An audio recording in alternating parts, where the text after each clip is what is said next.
The useful archetype to think about this structure is the hero or the warrior. Hero archetype, like the hero journey, that's our path to be in the world, to fight our fights, to experience, to see the world, to get through the struggles and suffering.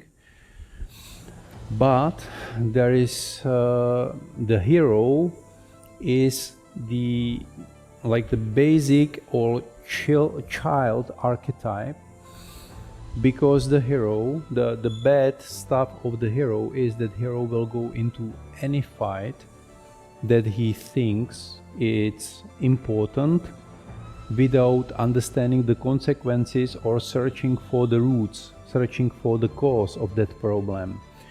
And it's like the current time activists, that they want to save the planet. They don't want to take their own responsibility. They want to hurt you. They want to destroy everything, not having any plan how to rebuild or how to change without that suffering. So you can find a very quick solution: just kill that person and you will save the world. Or you go to the fight as a hero, not understanding what are your limits, and you will kill yourself in the process. That's the problem of the hero, that the hero will go into the fight and like Mati trying to fight me or trying to fight his jiu-jitsu trainer. Yeah, he will go to the training and he will go for a fight, but yeah, you know how it ends. After a year of the training, you can't fight anyone who is 20 kilos more than you, and you should know that.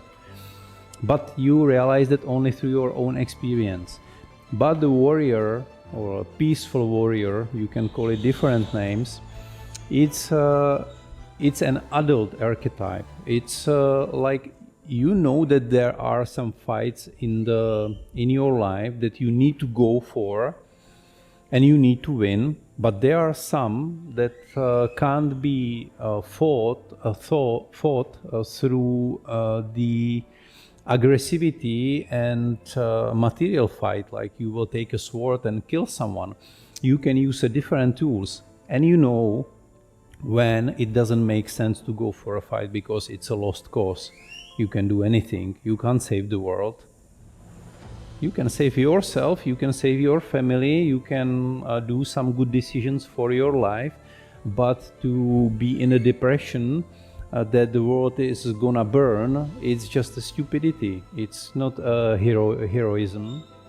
So there are these differences between the one who is fighting for some cause and don't think about a deeper meaning and deeper issues, like the archetype of Kartik we were talking about. If you remember, he went to the world and he was the warrior, the just warrior. He was fighting against everyone. Anytime he meets something that there was some dispute, he choose the side and start fighting. And at the end he realized that maybe he did more injustice than justice, because he was fighting what appeared to be a just fight, and sometimes it was a nonsense. The opposite was the truth, and we can never see the completeness of the truth. So the warrior will more think about it, when to act, what's the good time, what are the tools, and am I right, or maybe there are another hidden truths into that. So sometimes it's better to be silent and do nothing than to fight.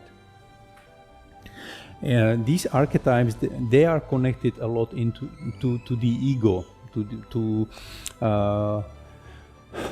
see my will to be promoted in the world, that I want something, I want the world to be in some specific way and quality, and I will fight for it.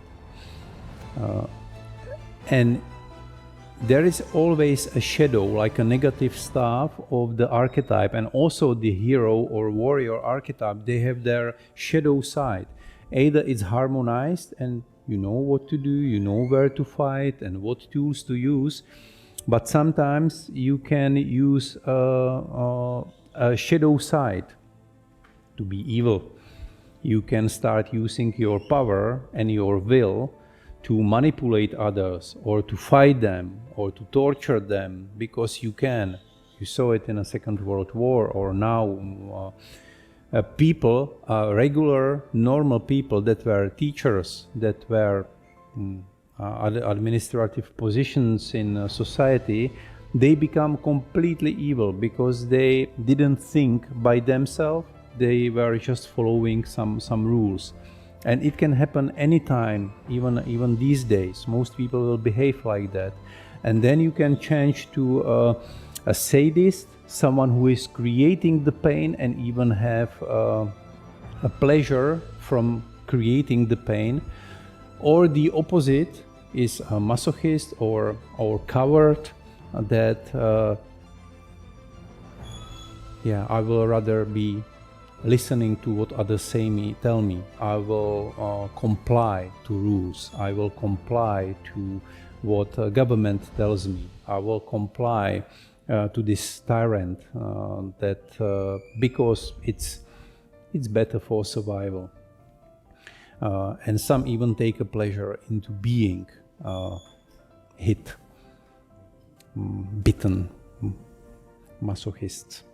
And yes, sadist, this is also the trait of very successful people, like in the politics, in the high positions, in corporations.